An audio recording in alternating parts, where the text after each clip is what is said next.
사랑하는 성도 여러분, 오늘도 거룩한 주일 살아계신 하나님 앞에 나왔습니다. 지난 한 주간 동안도 우리와 함께하여 주신 하나님의 은혜에 감사드리며 우리의 마음과 뜻과 정성을 다해 예배드리실 때에 오늘도 변함없이 우리 가운데 함께해 주시고 또 우리의 심령 찾아와 주셔서 부어주실 하나님의 놀라우신 사랑과 축복의 손길을 풍성히 받아들일 수 있는 여러분 모두가 될 수 있으시기를 간절히 주님의 이름으로 기도드립니다. 우리 다 같이 일어나셔서 사도신경으로 우리 신앙을 하나님 앞에 고백드립니다.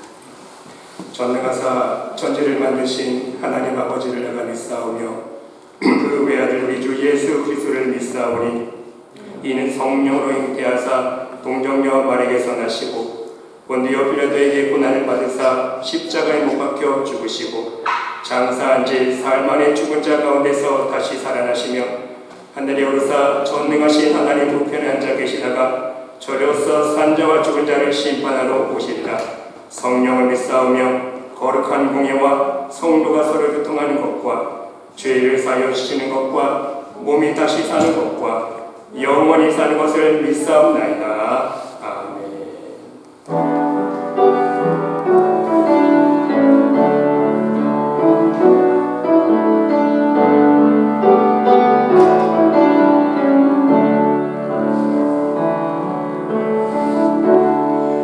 우리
성시교도 47번 시편 105편입니다.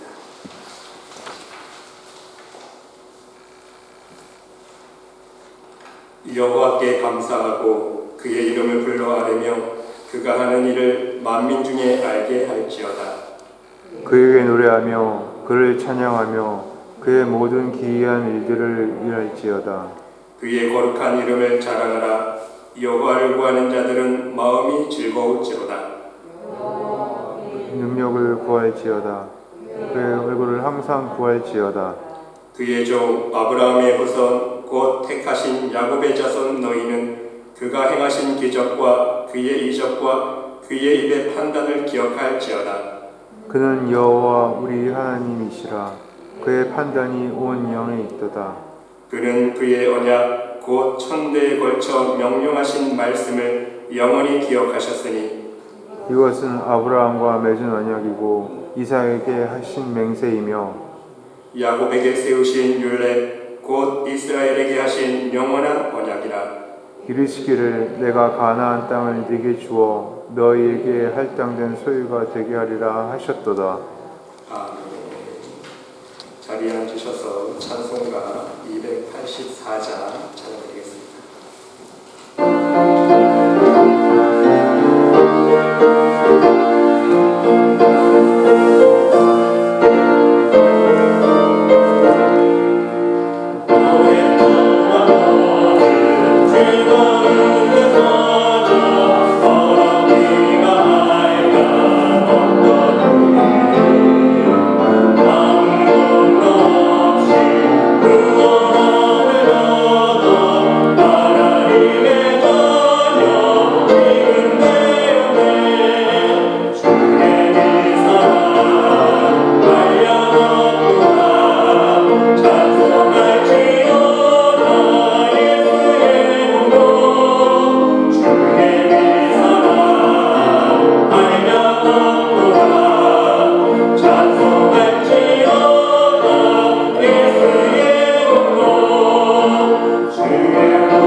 다 같이 하나님 앞에 기도드리겠습니다.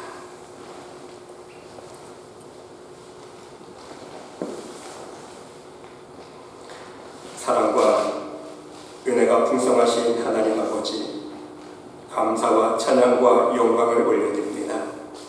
지난 한 주간 동안도 이 어둠과 죄악된 세상 속에서 죄의 늪에 빠져 죽을 우리들을 사랑하여 주시사 하나님 보내주신 예수 그리스도의 십자가를 믿게 하여 주시고 그 믿음으로 말미암아 하나님의 놀라우신 은혜와 사랑과 축복을 경험하며 살아갈 수 있도록 인도하여 주신 은혜에 감사를 드립니다.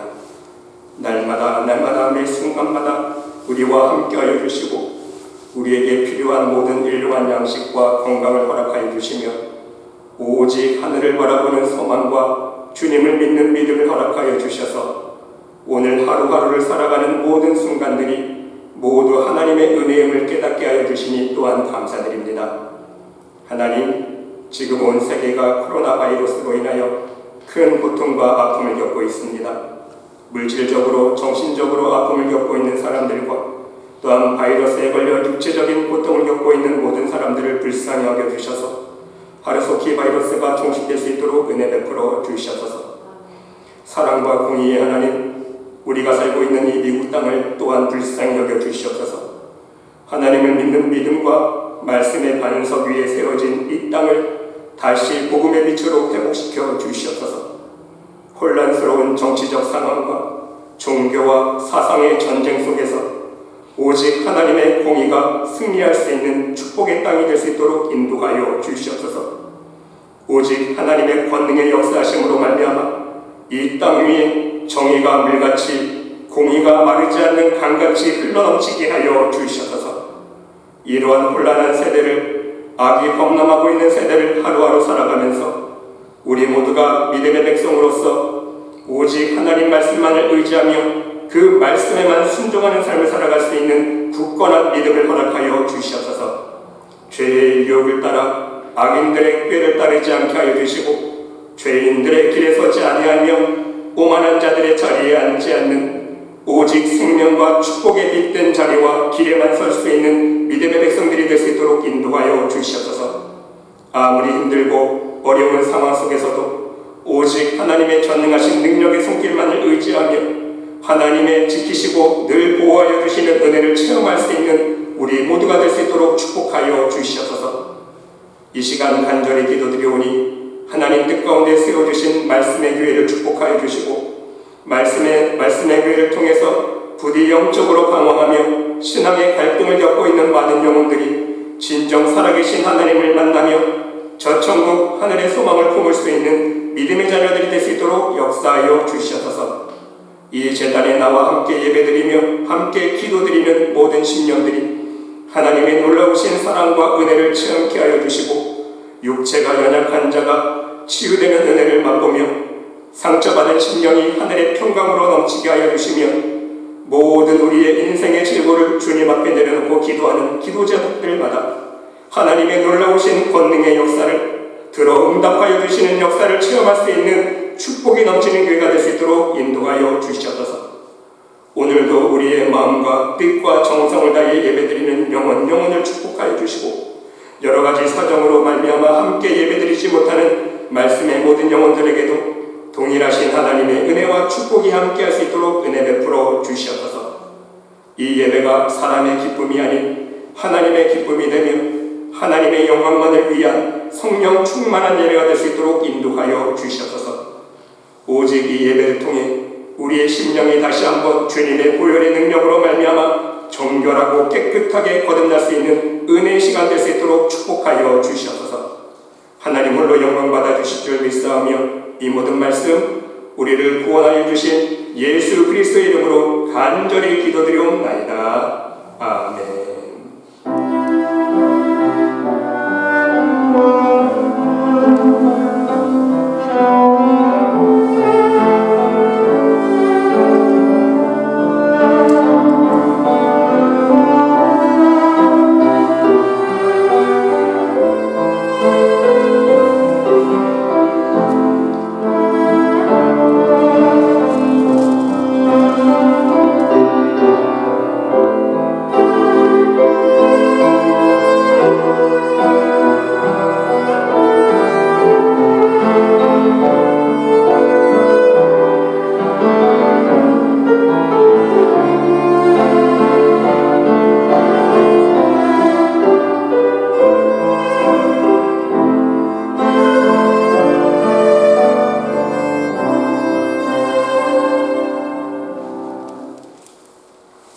오늘 이 시간 우리에게 주시는 하나님의 말씀은 신약성경 에베소서 3장 1절로 9절 말씀까지입니다.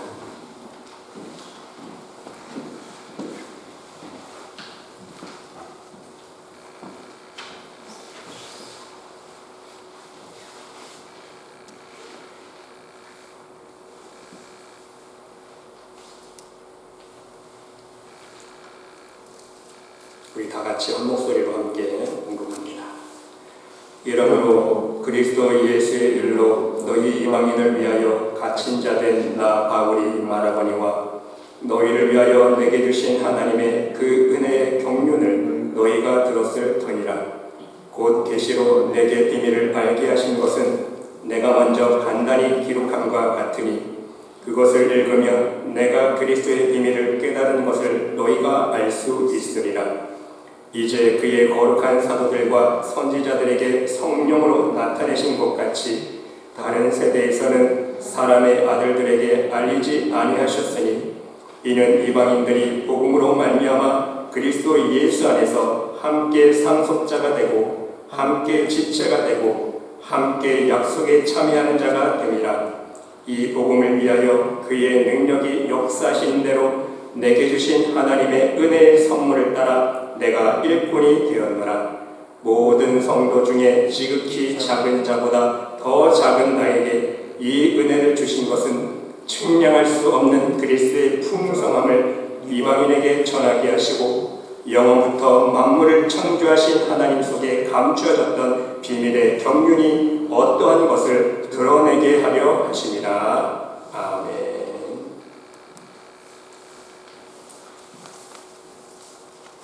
기도하겠습니다. 하나님, 오늘도 이 자리에 있게 하여 주신 하나님의 은혜에 감사드립니다. 하루하루 우리의 인간의 힘으로 살아갈 수 없는 죄악된 세상 속에서 우리에게 믿음 주시고 호흡 주시며 그 생명으로 말미암아 하나님을 찬양하며 하나님 의지하며 살아갈 수 있는 하나님의 백성 삼아 주신 것 감사드립니다. 그 은혜가 감사하기에 오늘도 주님만을 사랑하는 마음, 하나님만을 사랑하는 마음으로 이 자리에 나온 신령 하나님 긍휼히 여겨주시고 오늘도 하나님 말씀 들을 때에 하나님의 풍성하신 사랑의 역사를 체험할 수 있는 복된 시간 될 수 있도록 인도하여 주시옵소서. 하나님의 말씀으로 인하여 우리의 상한 심령이 치유되어지며 고침받기를 원합니다. 우리의 연약한 육체가 강건해지기를 원합니다. 우리의 삶이 풍요로워지기를 원합니다. 하나님의 축복의 손길, 하나님의 사랑의 음성 듣는 귀한 시간 될 수 있도록 하나님 인도하여 주시고 이 시간 성령 충만할 수 있도록 인도하여 주시옵소서. 하나님께서 함께 주를 믿사오며 이 모든 말씀 예수 그리스도의 이름으로 감사드리며 기도드리옵나이다. 아멘. 할렐루야. 사랑하는 성도 여러분, 오늘도 함께 예배드리시는 여러분들의 심령 위에 또 여러분들의 가정 위에 우리 하나님의 놀라우신 사랑과 은혜와 평강과 축복이 충만히 넘치시기를 간절히 주님의 이름으로 축원드립니다.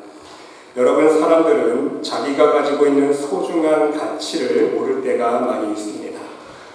그래서 남이 가진 것이 더 좋아 보이고 귀하게 보입니다. 그런데 문제는요, 바로 이러한 생각 자체가 자신의 인생을 불행하게 만든다는 사실입니다. 문제는 이렇게 생각하는 것 자체가 오해라는 말씀입니다. 다시 말씀드리면 사람들의 불행의 대부분이 오해에서 비롯되고 있다는 것입니다. 먼저는 자기 자신에 대하여 오해에서 불행합니다. 자신이 얼마나 행복한 상황에 있는지를 모르고 있기 때문에 불행한 삶을 살 수밖에 없다는 거예요. 더 나아가서 남의 말을 들을 때에도 남에 대한 행동에 대해서도요 오해하기 때문에 불행하게 된다는 것입니다. 여러분, 우리가 쉽게 드라마나 영화를 보면 알 수 있지 않습니까? 오해하는 사람들이 정말 쉽게 일어난다는 사실입니다. 여러분, 드라마를 볼 때 시청자의 입장에서 바라보면 딱 보이지 않습니까? 야, 어떻게 각본을 짜도 저렇게 짤 수 있을까? 저렇게 오해할 수밖에 없는 상황에 딱 맞닥뜨려졌을까? 시청자의 입장에서 보면요, 오해라는 걸 분명 알 수 있는데 극 중에서 인물들의 역할을 보면요, 그 오해되는 상황 때문에 서로 시기하게 되고 다투게 되고 싸우게 되고, 그렇죠? 엄청난 일들이 일어납니다. 그런데 여러분, 실제로 우리의 삶 속에서도 수많은 인간관계 속에서 오는 불화나 다툼, 그리고 시기와 질투 같은 것들이 대부분 서로의 마음을 온전히 이해하지 못하고 서로의 말과 행동에 대한 오해에서 온다는 말씀인 것입니다. 그 이유는 무엇입니까? 사람들은 모든 상황을 오직 자신의 입장에서만 생각하고 바라보는 한계를 가지고 있기 때문인 것입니다. 여러분, 여기 예화 하나가 있습니다. 어느 믿음 좋은 며느리가 있었는데요. 시어머니의 핍박을 받으면서 신앙생활하고 있었다고 합니다. 그런데도 그 며느리는요, 시어머니를 위해서 정성껏 섬기면서 밤마다 시어머니를 위해서 눈물을 흘리면서 기도했다고 합니다. 그리고 늘 자신이 시험에 들지 않도록 찬송을 불렀습니다. 왜? 자신은 어머니를 위해서 열심히 섬기면서 어머니의 신앙을 위해서 믿음을 위해서 기도하고 있는데 어머니는 교회 다니는 이유로 그 며느리를 핍박하는 거예요. 그래서 밤마다 시어머니를 위해서 기도하면서 이 찬송을 불렀다는 거예요. 너 시험을 당해 범죄치 말고, 그러면서 마음을 또 가다듬고 하나님 앞에, 하나님 내 마음 아시죠? 시어머니의 마음을 하나님 옮겨주셔서 시어머니도 제발 예수님을 구주로 영접할 수 있는 믿음의 사람 될 수 있도록 인도해달라고 간절히 기도했다고 합니다. 그러던 어느 날 교회 성도들이 그 집에 신방을 왔다고 합니다. 그래서 성도들이 함께 그 시어머니를 전도합니다. 어머니, 예수님 믿으세요. 며느님이 얼마나 믿음이 좋으신지 날마다 눈물로 어머니를 위해서 기도하고 있답니다. 그러자 시어머니가 이렇게 얘기합니다. 우리 며느리가요? 그럴 리가 없습니다. 우리 며느리는 왕래숭입니다. 기도한다기에 내가 몰래 들어보니 시어머니를 이기자는 노래만 부르고 있었어요. 내가 똑똑히 들었습니다. 정말 어이가 없어요. 이때 한 성도가 물었습니다. 어떤 찬송을 불렀는데요? 제가 똑같이 불러볼까요? 너 시험을 당해 범죄치 말고, 시험을요, 시험을 당해 너 용기를 다해 물리쳐라. 너 시험을 이겨 새 힘을 얻고. 맨날 제 며느리가 저를 이기려고 저러고 있답니다. 여러분, 그렇습니다. 오해라는 것은요, 정말 말 한마디만 잘못 이해도 생기는 것 아닙니까? 오해라는 것은요, 단어 하나만 다른 의미로 한 달이 건너가서 전달되어도 생기는 것입니다. 오해라는 것은요, 내가 그 사람의 입장에서 바라보지 않기 때문에 생기는 것입니다. 오해라는 것은요, 내 눈에 보이는 그 상황의 내막을 모르기 때문에 생긴다는 말씀인 것입니다. 그래서 여러분, 오죽하면 옛말에 이런 말이 있지 않습니까? 오이밭에 가서는요, 집신을 하시내죠. 그리고 오얏나무, 자두나무 밑에 가서는요, 갓을 다시 고쳐 쓰지 말라는 격언이 있는 것입니다. 사랑이란 보이는 대로 이해하고 생각하기 때문에 절대로 오해받을 만한 행동을 아예 하지 말라는 격언이라는 말씀인 것입니다. 문제는요, 바로 이러한 크고 작은 오해 때문에 우리 인간관계 속에서는 수많은 부작용이 발생하게 된다는 말씀인 것입니다. 그런데 여러분, 우리 신앙생활 속에서도, 우리와 하나님과의 관계 속에서도 이러한 오해가 있다는 사실입니다. 사람들이 하나님을 믿는다고는 하지만 열심히 봉사해도 행복하지 않습니다. 열심히 기도해도 기쁘지 않습니다. 열심히 찬양을 드려도 감동이 없습니다. 하나님을 위해 열심을 내보지만 그 안에 참 평강을 누리지 못합니다. 왜입니까? 다른 것이 아니에요. 자신이 믿음이 좋은 줄 오해하고 있기 때문입니다. 그래서 열심히 봉사하고 열심히 기도하고 찬양했는데 열심을 내면 낼수록 번아웃되고 일에 치여서 시험만 듭니다. 자신에 대한 믿음이 좋은 줄 자신 스스로가 오해했기 때문인 것입니다. 그리고 또한 하나님을 오해하고 있는 거예요. 어떻게 오해하고 있습니까? 내가 열심히만 내면 하나님께서 풍성한 은혜를 베풀어 주시겠지. 물론 열심히 하면 하나님 기뻐하시지만 열심도 열심 나름 아닙니까? 진정 하나님 기뻐하실 열심을 내야 되는데 자기 열심인지 하나님을 위한 열심인지 구분을 못하는 거예요. 열심히만 하면 하나님 은혜 주시겠지. 그래서 은혜 못 받으니까 자기가 시험당하는 거 아닙니까? 하나님께 대해서도 오해하고 있다는 거예요. 바로 오해가 불행의 원인이라는 말씀인 것입니다. 그 중에서도 여러분, 가장 중요한 것은요, 하나님의 은혜를 모르는 사람이 가장 불행하다는 것입니다. 이것이 가장 큰 하나님에 대한 오해이기 때문인 것입니다. 하나님께 많은 사랑을 이미 받고 있으면서도 나는 하나님의 사랑을 받지 못했다고 불평하는 사람들이 있습니다. 하나님께서 많은 은혜를 베풀어 주시고 축복을 주셨는데도 불구하고 나는 받은 것이 없다고 불평합니다. 나는 왜 이렇게 저 사람보다 적은 것만 주냐고 불평합니다. 하나님은 늘 나의 기도에 응답하여 주고 계시는데 왜 나에게는 기도 응답이 없냐고 불평합니다. 받은 은혜에 대하여 깨닫지 못하는 사람이 가장 불행한 영혼이라는 말씀인 것입니다. 여러분, 하나님께서 우리들에게 베푸신 은혜를 한번 세어보세요. 마치 로또라도 맞아야 하나님께서 우리를 사랑하시고 우리가 축복받는 겁니까? 그게 아니잖아요. 하나님께서 나에게 주신 오늘의 건강, 그렇죠? 이게 하나님의 은혜예요. 나에게 주신 일용한 양식, 또한 내가 오늘 춥지 않고 입고 다닐 수 있는 따뜻한 옷도 주시고, 또한 이렇게 추운 날, 눈 오는 날, 비 오는 날, 비 맞지 않고 따뜻한 방에서 잘 수 있도록 해주신 은혜, 이 모든 것이 하나님의 은혜가 아닙니까? 내가 꼭 재벌 축복을 받고 로또를 맞아야 그것이 하나님의 축복입니까? 그게 아니라는 거예요, 여러분. 하나님을 오해하면 안 돼요. 여러분, 오늘 본문 말씀에 나오는 사도 바울을 보시기 바랍니다. 사도 바울은요, 진정 은혜를 아는 자였기 때문에 행복한 사람이었습니다. 사도 바울은 모든 것이 근본적으로 하나님의 은혜라고 고백하고 있지 않습니까? 오직 은혜, 오직 믿음, 이것이 바로 그의 삶의 원천이었습니다. 생명의 근원이었고 믿음의 근본이었습니다. 사도 바울에게 있어서는 행복의 뿌리였다는 말씀인 것입니다. 사도 바울은요, 모든 것을 선물로 하나님의 은혜로 받아들였습니다. 자신의 믿음조차도 하나님의 은혜요, 하나님의 선물로 받아들였다는 사실인 것입니다. 여러분, 그렇습니다. 마귀가 우리들에게 가져다 주는 것은요, 항상 의심과 교만이지 않습니까? 하나님은 우리들에게 항상 변함없는 은혜와 사랑을 부어주시고 계시는데, 사단 마귀는요, 항상 우리를 하나님을 의심하게 만들어요. 그렇죠? 그리고 하나님의 은혜에 대해서 망각하도록 우리를 교만하게 만듭니다. 그래서 하나님을 오해하게 만들고 함께 신앙생활하고 있는 성도들을 오해하게 만듭니다. 하지만 반대로 모든 것을 은혜로 받아들이는 사람은요, 그 마음속에 믿음과 참 겸손이 있다는 것입니다. 겸손과 믿음으로 모든 것을 은혜로 여기는 자는요, 절대로 하나님을 오해하지 않기 때문인 것입니다. 그래서 마음속에 하나님께 대한 불평과 원망이 있을 수 없다는 거예요. 불신과 의심과 교만이 있는 곳에는요, 항상 불안과 저주와 원망이 가득 차서 불행해질 수밖에 없다는 사실인 것입니다. 그래서 사도 바울은 고백하기를 믿음 자체가 은혜라고 말씀하고 있는 것입니다. 그렇습니다, 여러분. 사실입니다. 믿지 않겠다는 사람에게는요, 어찌할 방법이 없다는 것입니다. 여러분, 에베소서 2장 8절에서는요, 믿음은 하나님의 허락하신 선물이라고 말씀하고 있지 않습니까? 믿어지는 그 마음 자체가 하나님의 선물이라는 말씀인 것입니다. 그러므로 여러분, 믿음과 겸손보다 더 큰 은혜는 없다는 거예요. 하나님께서 주신 믿음을 유지할 수 있는 원동력이 무엇입니까? 바로 겸손이에요. 하나님께서 주신 믿음이지만 우리가 겸손하지 못하면 그 믿음에서 타락할 수 있지 않습니까? 탈선할 수 있어요. 사도 바울 고백처럼.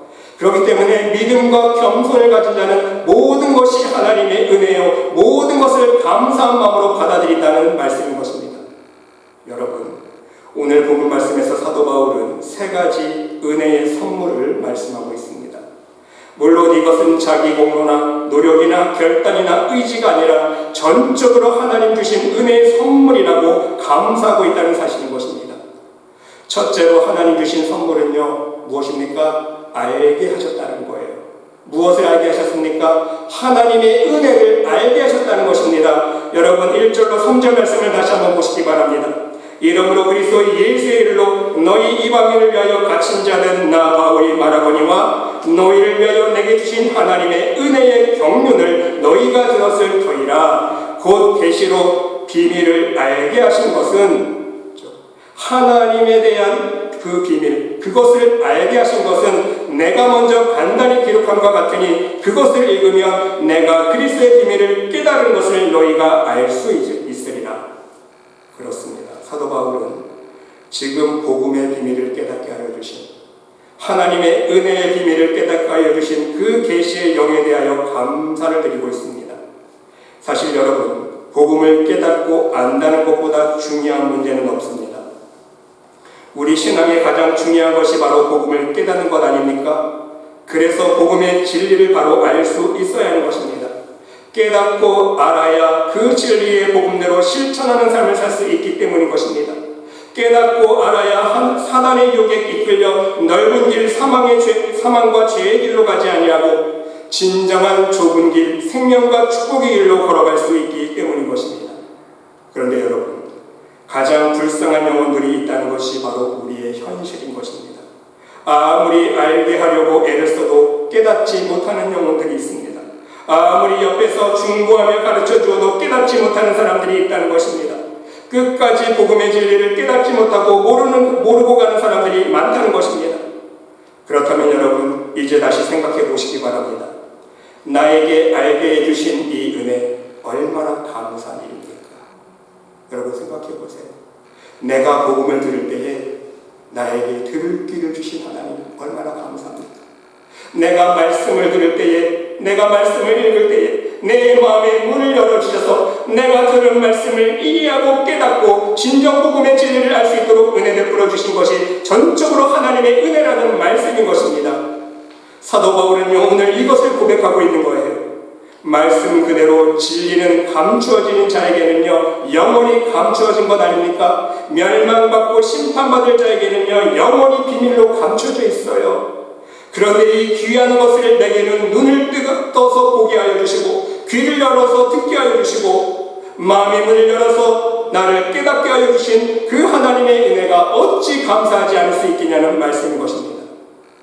계시의 영을 주셔서 그리스도의 비밀을 깨닫게 하여 주시고 십자가의 지혜와 능력을 깨닫게 하여 주시고 부활의 축복을 실제로 맛보게 하시고 알게 하셨다는 그 사실을 생각하면 진정 하나님의 은혜요 하나님께 감사하지 않을 수 없다는 말씀인 것입니다.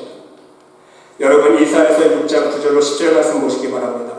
여호와께서 이르시되 가서 이 백성에게 이르기를 너희가 듣기는 들어도 깨닫지 못할 것이요 보기는 보아도 알지 못하리라. 이 백성의 마음을 둔하게 하며 그들의 귀가 막히고 그들의 눈이 감기게 하라. 염려하건대 그들이 눈으로 보고 귀로 듣고 마음으로 깨닫고 다시 돌아와 고침을 받을까 하노라.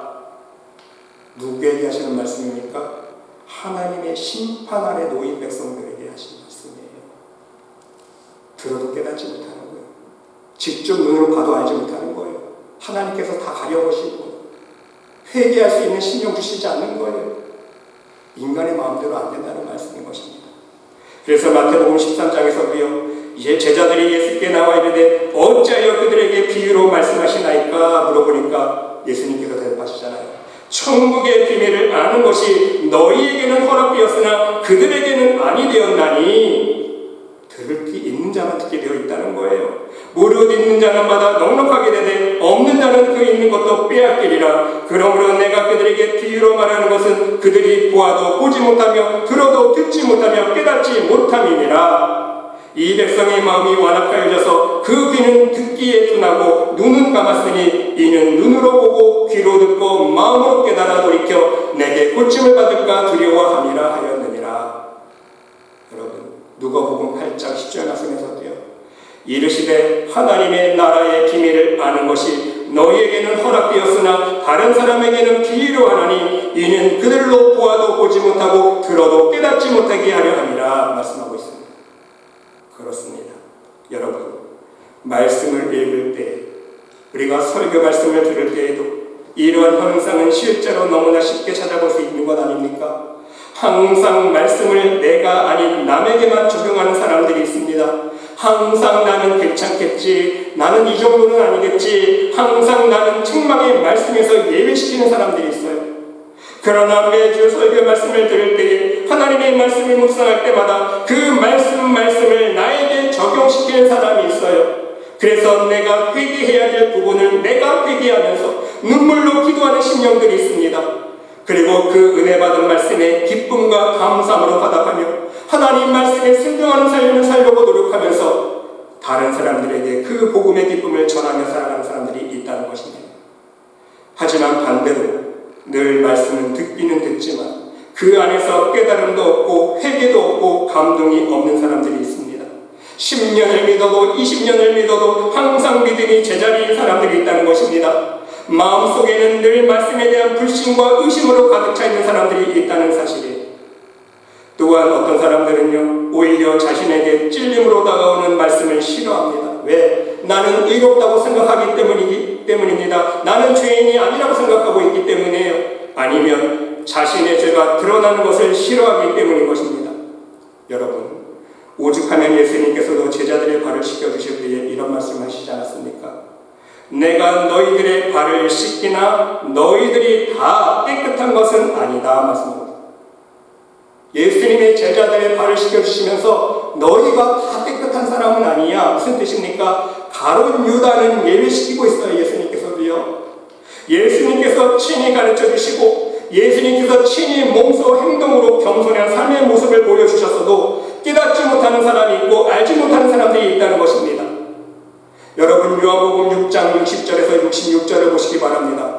예수님께서 천국의 말씀을 말씀하실 때 생명의 떡에 대해서 설명하고 있지 않습니까? 하늘로 내려온 나는 생명의 떡이다, 생명의 양식이다, 내가 참된 양식이요 참된 음료다. 하늘의 양식에 대해서 설명해 주셨을 때에 제자 중 여러 명이 듣고 말하되 이 말씀은 어렵도다, 누가 들을 수 있겠냐, 마음속에 의심이 생기는 거예요. 그런데 예수님께서는 그 마음을 아십니다. 이 말씀에 대하여 수군거리는 줄 아시고 이르시되 이 말이 너희에게 걸림이 되느냐. 예수님께서는 그 심령을 아시는 거예요. 그러나 너희 중에 믿지 아니하는 자들이 있느니라 하시니 이는 예수께서 믿지 아니하는 자들이 누구며 자기를 팔 자가 누구인지 처음부터 아심이라라. 예수님은요, 말씀을 들어도 어떤 심령이 거부반응을 일으키는지, 의심을 하는지, 교만한 생각을 하고 있는지 알고 계시는 거예요. 또 이르시되 그러므로 전에 너희에게 말하기를 내 아버지께서 오게 하여 주지 아니하시며 누구든지 내게 올 수 없다 하였노라 하시니라. 그때부터 그의 제자 중에서 많은 사람이 떠나가고 다시 그와 함께 다니지 아니하더라. 여러분, 정말 아이러니하지 않습니까? 예수님께서 직접 말씀을 선포하셨고, 그렇죠? 예수님께서 직접 천국의 복음을 들려주셨음에도 불구하고 예수님의 가르침을 받고도 마음속에 걸림이 되어서 예수님을 떠난 제자들이 많이 있었다는 거예요. 한두 명이 아니라는 거예요. 하지만 여러분, 반대로 사도 바울을 보시기 바랍니다.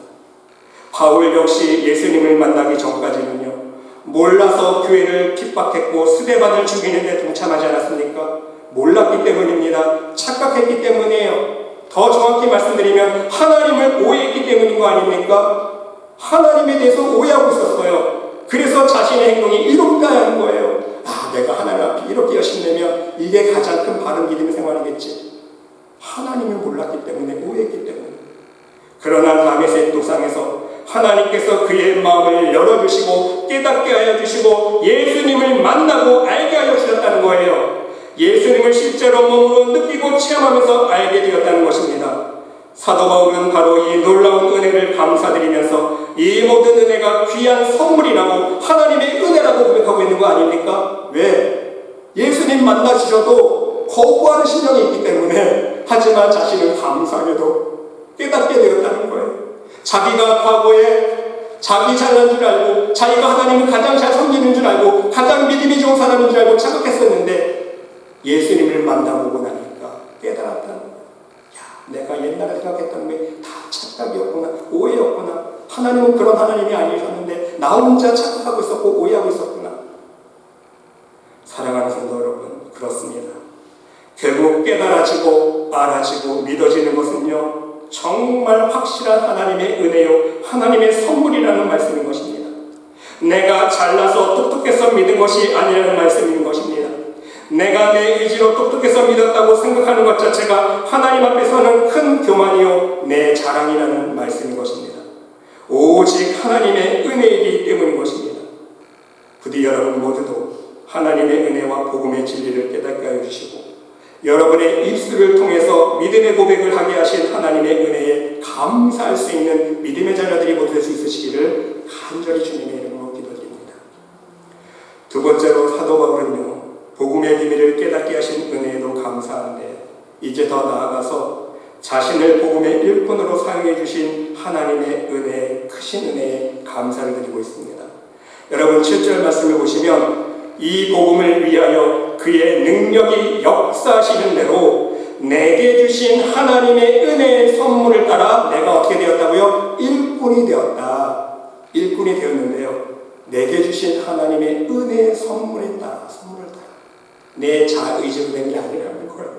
내가 하고 싶어서 한 게 아니라는 거예요. 자기가 똑똑하고 자기가 능력 많아서 한 게 아니라는 거예요. 다시 말씀드리면 하나님의 일을 할 수 있는 선물을 받았다는 뜻이라는 말씀인 것입니다. 그렇습니다. 우리도 오늘 사도 바울의 고백과 같이 내게 주신 은혜를 따라서 하나님의 일꾼이 되었음을 감사할 수 있어야 된다는 말씀인 것입니다. 왜입니까? 오늘 말씀대로 우리가 착각하거나 오해하면 안 되기 때문인 것입니다. 내가 물질이 넉넉하니까 내가 물질로 교회를 위해서 봉사하고 섬기는 것이 아니라는 거예요. 하나님께서 나에게 물질을 허락해 주셨기 때문에 그 물질을 통해서 주님의 일을 할 수 있는 것 아닙니까? 내가 건강하니까 이렇게 남보다 열심히 매주 식사 봉사도 하고 설거지 봉사도 하고 하나님을 위해서 봉사한다고 생각하는 사람들이 있습니다. 여러분, 오해예요.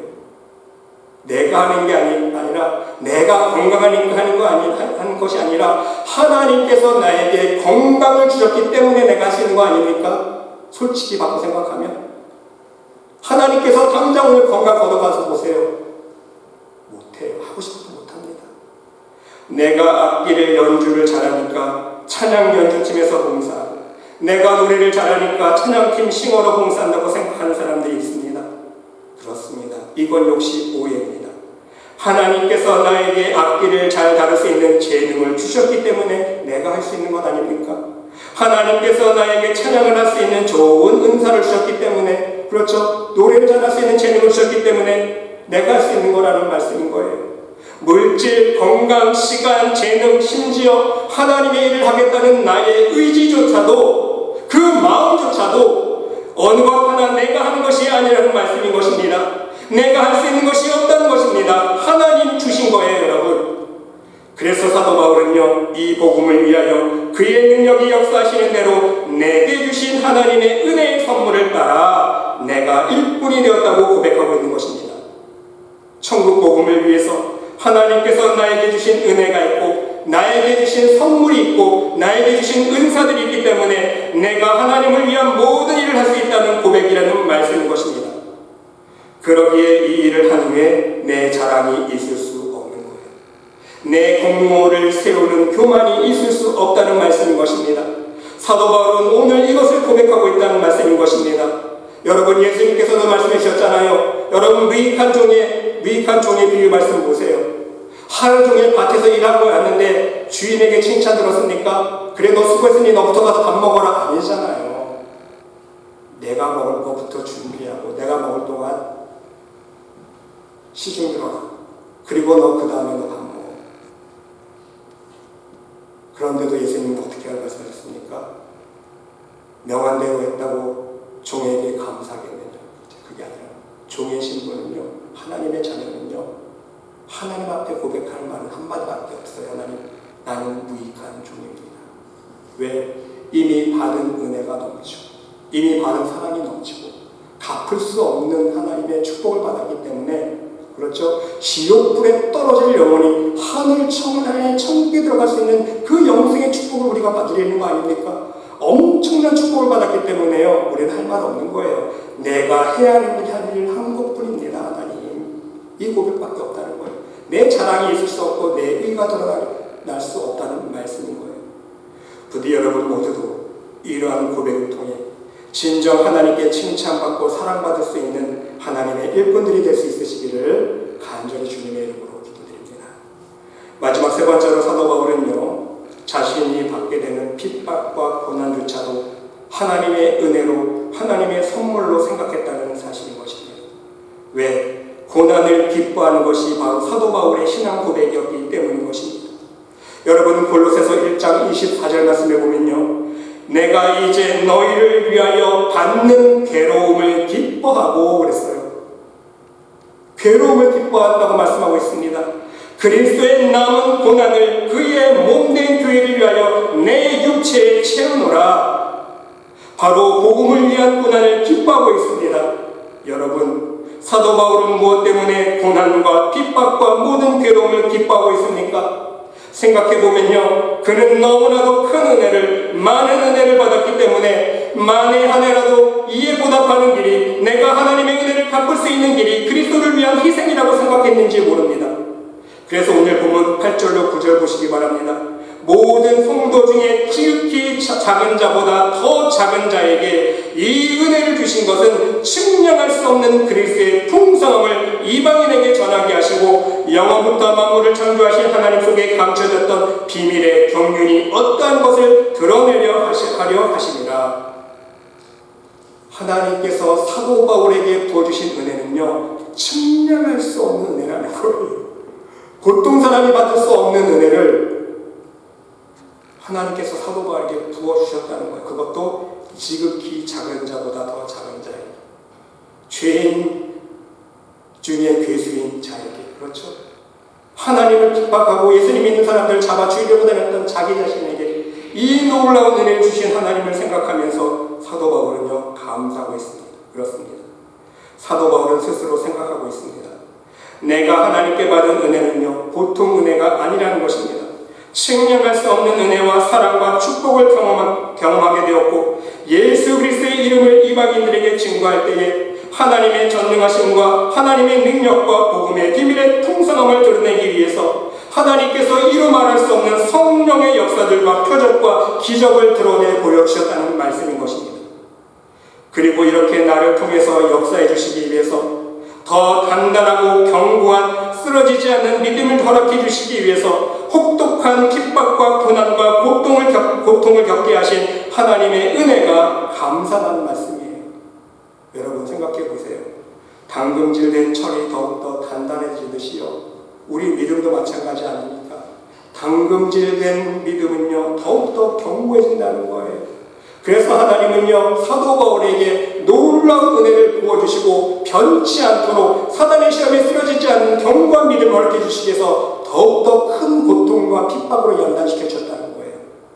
어떤 사단의 시험에도 쓰러지지 않게 하기 위해서. 여러분, 여기 예화가 하나 있습니다.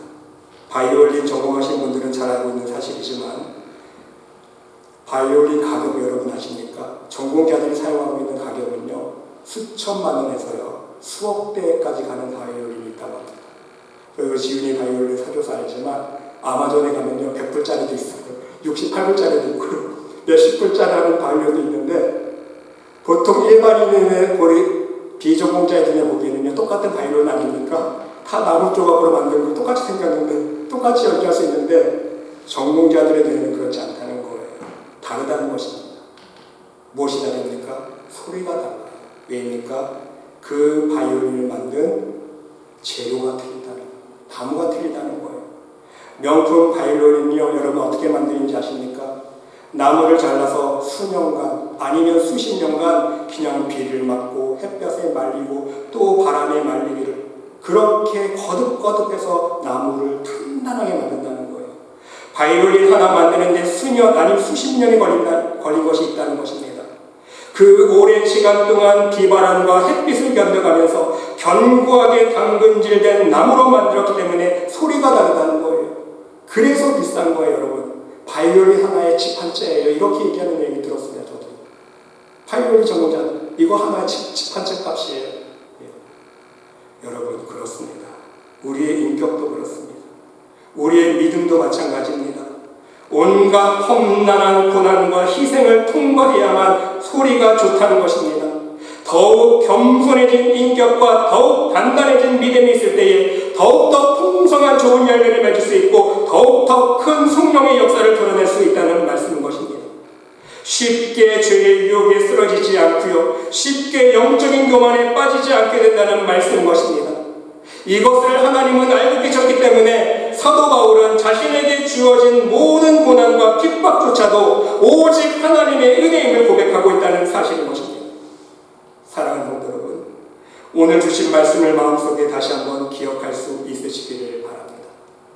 그리고 나에게 주어진 모든 것을 내가 이루었다고 오해하지 않기를 바랍니다. 내가 오늘 건강한 것, 내가 건강관리를 잘해서 된 것이라고 오해하지 않기를 바랍니다. 내가 할 수 있는 모든 것이 나의 지혜와 내 능력이라고 오해하지 않기를 바랍니다. 나에게 주어진 모든 것 오직 하나님의 은혜인 것입니다.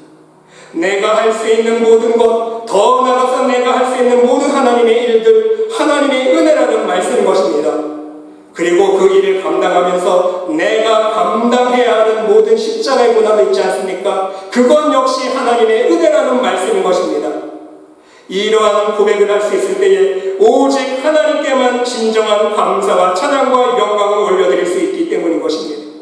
그래야 하나님의 영광을 내가 가로채는 어리석은 자가 되지 아니하고 하나님 앞에 섰을 때 칭찬받을 수 있는 진정한 겸손한 믿음의 사람이 될 수 있다는 말씀인 것입니다. 더 나아가서 이러한 겸손한 고백을 하는 믿음의 사람에게 하나님은요, 더욱더 풍성하신 하나님의 은혜와 능력과 축복으로 인도해 주시기 때문인 것입니다. 저 천국 하나님 나라에 받을 상급이 더욱더 크기 때문인 거예요. 여러분, 이 땅에서 받을 상급 말고요, 하나님 나라에서 받을 상급이 더 크기 때문에 부디 여러분 모두 이토록 여러분 각자에게 베풀어주신 하나님의 은혜에 대해서 전적인 감사함으로 하나님께만 영광 올려드릴 수 있는 믿음의 백성들이 모두 될 수 있으시기를 간절히 주님의 이름으로 축원드립니다. 기도합시다. 하나님과 하나님의 은혜에 대해서 오해하지 않는 자가 되기를 간절히 기도드립니다. 우리가 누리고 있는 모든 것, 우리에게 주신 믿음, 건강, 물질, 생명, 호흡조차도 모든 것이 하나님의 은혜를 고백할 수 있는 겸손한 믿음의 백성들이 될 수 있도록 인도하여 주시옵소서. 그리하여 오늘날과 같은 혼란하고 죄악에 물든 세상을 하루하루 살아갈 때에 매 순간 지켜주시고 돌보아 주시며 더욱 풍성하신 하나님의 은혜와 능력의 손길을 체험할 수 있는 축복을 누릴 수 있도록 하나님 말씀의 영혼들을 인도하여 주시옵소서. 하나님께서 함께 주님 믿사오며 이 모든 말씀 예수 그리스도 이름으로 감사드리며 기도드리옵나이다. 아멘.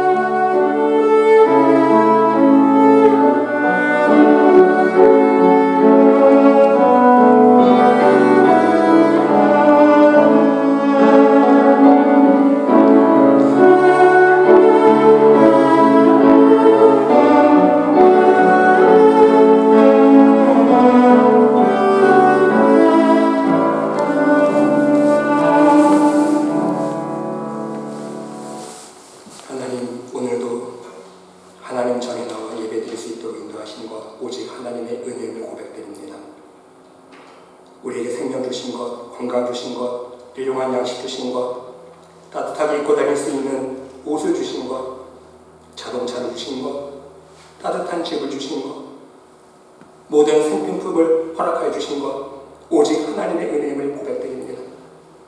하나님, 그 하나님의 은혜에 감사드리면서 빈마음 빈손 들지 아니하고 기쁨과 감사한 마음으로 우리의 생명의 일부를 구분하여 올려드리는 하나님의 손길들이 있사오니 하나님 이 예물 흠양하여 주시옵소서.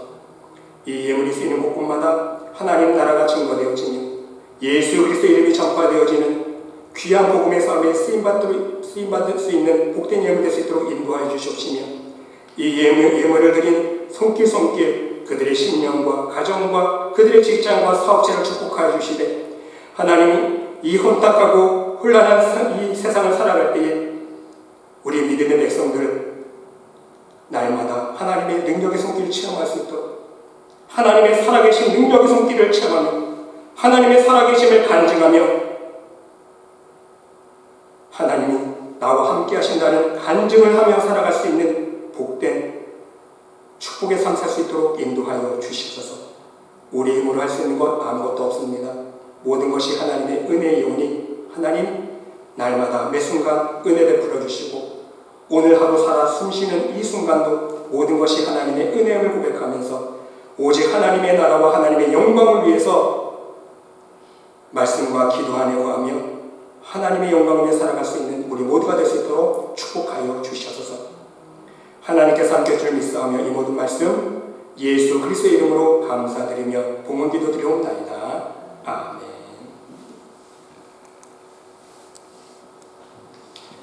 교회 소식 말씀드리겠습니다. 다시 한번 함께 예배드리시는 여러분들의 심령심령 위에 우리 하나님의 놀라우신 사랑과 은혜와 평강과 축복이 풍성히 넘치시기를 간절히 기도드립니다.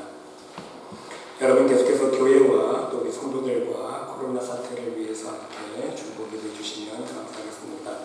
우리 예배 시대에 계속해서 우리 안전수칙 잘 지켜서 예배드려 주시면 감사하겠습니다.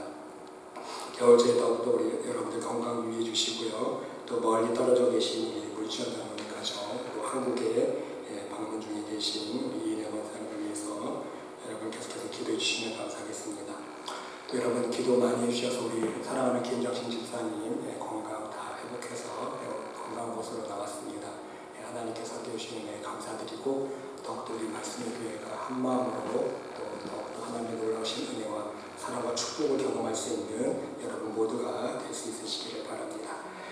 우리 다 같이 일어나셔서 옆에 분을 받기 바라겠습니다. 주의 사랑으로 사랑합니다. 항상 건강하세요. 여기에 모인 우리 함께 찬양 드리시고 축도로 예배 마치겠습니다.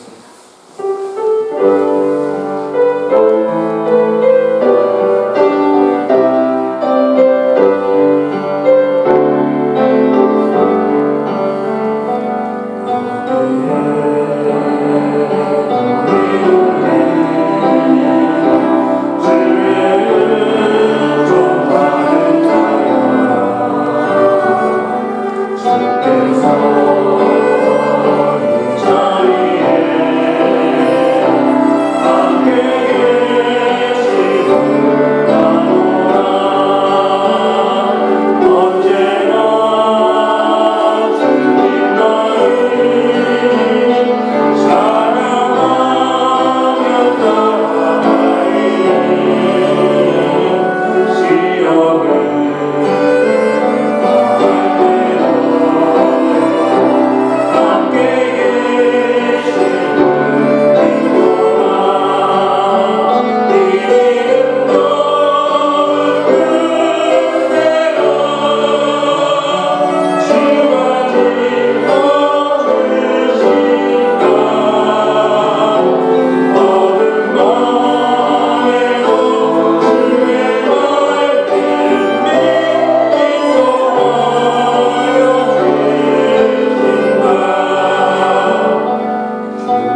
구속하심, 치유하심, 나에게 믿음을 주시고 복음을 깨닫게 하여 주시며 하나님 나라를 위해서 일꾼으로 사용하여 주시는 하나님 아버지의 놀라우신 은혜에 감사드리며 더욱더 겸손히 말씀에 순종하는 삶을 살아가고자 간절히 하나님께 기도드리며 간구드리는 이 자리에 모인 하나님의 백성 머리머리 위에 심령 위에 그들의 가정과 직장과 사업체 위에 몸된 교회 위에 이제로부터 영원토록 함께 하시기를 간절히 축원하옵나이다. 아멘.